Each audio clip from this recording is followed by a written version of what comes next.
So she's a hot day today. We got Maddie Power Snag here on the solar, aren't you, Maddie? We got the solar panels going on today. We got our exclusion zones for the dodgy sheets, but we got the roof going on there as we are working up here. So solar's going to have to go all the way out there. Maddie's just laying out all the rails.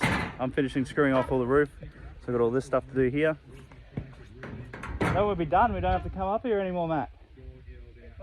Can't wait.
So this is what we worked out so far. So you've seen all the solar panels already on the roof. I have 3 rows of 8 panels, which works out to be 5 kilowatts. And then we've got this big battery charger here. So I'm going to need another unit that we're going to put somewhere around here, which is going to take the feed from the solar and then charge all the batteries that are down there. Right now, because we don't have the solar hooked up and we're still only relying on the Blue Eddy solar, the Blue Eddy is acting like a generator, so all the power comes into that, and then it goes through this unit, and then that feeds out. So you can see mains are on, so that is literally just going off that battery. If this battery goes flat, then all these batteries kick in. So because these batteries are sitting for a bit, I'm just letting them charge through the solar today, coming from the Blue Eddy. And yeah, it should be good. Once we get all that solar hooked up, we should have more than enough power to run aircon during the day, because it's quite hot here. And yeah, last night was extremely difficult because this thing apparently does not like generators. So trying to plug the generator directly into this thing, it kept having a hissy fit and shutting off. So I found that I have to run the generator to this, charge this, and then this to charge this and the batteries, and keep all lights on in the house. The generator, which is the Blue Eddy, is given in 264 watts. It's currently in float charge, and we're using 106 watts now. We got 115 watts going into the batteries, and then this up here, if you have that on, so that'll run off mains, but if the mains cuts out, it'll turn on the inverter. So this is a 5,000 watt inverter inside here, on a 48 volt system. So I'll tell you what sort of charge it's doing, and then any other problems that you may have. All our solar cables come in through here into this, and then this is a switchboard for all the house stuff. Generator plug, so that generator plug is coming from the Blue Eddy, and the Blue Eddy is feeding power into this whole system. So I'm sure that this system could probably work off batteries alone right now, but I want to make sure they get a good charge before I go unplugging everything and solely relying on this thing right here. So once we get that solar thing, it's going to be sweet. I reckon it'll be fine. And the batteries will be fully charged all the time. I can retire this one to just being a backup generator, so that way if the batteries run low, we always got more power stored ready to go. But that's enough talk about power. I got Bertha here this morning, and we're redoing the driveway because it was quite skinny, and trying to get kids out of the car was pretty difficult. So we got new dirt going down for the driveway, and then we got concrete slabs coming to put onto that low area, so that way we have somewhere to park the cars when it's raining. Let's go have a look.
know this would be about the time where I tell you about how great my driveway is and show you some pictures and do all the stuff, but I kind of lost my voice by the end of the day. I think it was all the dust I inhaled, so I didn't have much of a voice. I couldn't really talk. But coming up now, when this is released, it's Halloween. So every company under the sun is having a Halloween sale. So you can only guess who I'm about to tell you about. Yep, you guessed it. It's Olight. I'm not going to rant and rave about this because you guys already know that I love the torches. This is the Seeker 3 Pro. It's got a nice little twist gauge there. You can turn it all the way on and then you can turn it all the way down. It's pretty much like dim as hell. And I tell you what, they have been getting an absolute workout with us being here, because I'm the type of person now that actually turns lights off. So I'll go around, turn all the lights off, and I just run around with my Seeker 3 here. But great news, they not only do torches, they're now doing pocket knives. Now this is called the O-Knife Drever. It's called the O-Knife Drever, and as you can see, it matches the colors. It's got a little pocket clip on there, easy to use, one-handed, flicks up. Yeah, it's a great little knife. I've been using it flat for about 2 weeks now. Great for opening boxes, all the stuff, just chills in your pocket. Now I'll leave the link in the description for these guys. Make sure you use my link. So jump on there, get a great knife or torch, and help your boy out. That's the end of this one, guys. Thank you very much for watching. If you follow me on Instagram, if you've got any questions about anything, be sure to give me a message. I don't mind answering your questions. Love talking to you guys. I also promised to throw some stickers on the Beerbulance, and I have 5 Patreon papers to throw down. They're all currently outside my office, but I reckon I'll do that in the next video because I have something pretty special for the next one. So stay tuned.